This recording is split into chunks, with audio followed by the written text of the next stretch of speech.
महाराष्ट्रातल्या अतिवृष्टीग्रस्त शेतकऱ्यांना मदत करण्यासाठी अजिबात उशीर करणार नाही असं अमित शहा म्हणाले होते। महाराष्ट्र सरकारनं आता सविस्तर प्रस्ताव पाठवावा असंही त्यांनी म्हटलं होतं।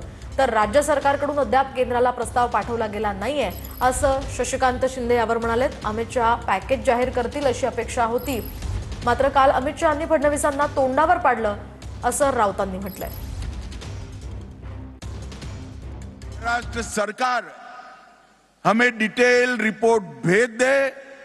मोदी जी महाराष्ट्र के किसानों की मदद करने में जरा भी देर नहीं लगाएं। मे महिन्यापासून पाऊस सुरू असताना अद्यापही राज्य सरकारकडून प्रस्ताव दिल्लीमध्ये गेला नाही। काल अमित शहाजी या ठिकाणी मुंबईला आणि अहिल्यानगरला त्यावेळेला त्यांच्याकडून अपेक्षा होती की पहिलं काहीतरी पॅकेज हे सरकारच्या वतीने केंद्राचं मदत इथं जाहीर करतील, पंचनामे होतील तेव्हा येतील ना। पण दुर्दैव आहे की काल आल्यानंतर सुद्धा केंद्रातून मदत जाहीर झाली नाही। निवडणुकीच्या काळामध्ये फक्त राजकारण यांना फक्त प्रत्येक गोष्टीमध्ये दिसतं।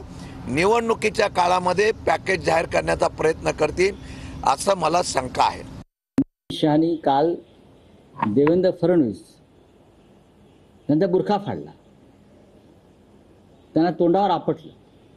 म्हणजे अजूनही इतक्या दिवसानंतर सुद्धा राज्याचे मुख्यमंत्री देवेंद्र फडणवीस यांनी केंद्राकडे मदतीसाठीचा प्रस्ताव पाठवला नाही। तो पाठवा तर मदत मिळेल।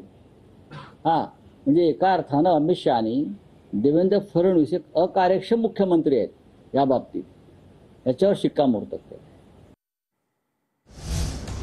आपण पाहतोय अतिवृष्टीग्रस्त शेतकऱ्यांना मदत करण्यावरून हे आरोप प्रत्यारोप आता सुरू झाले।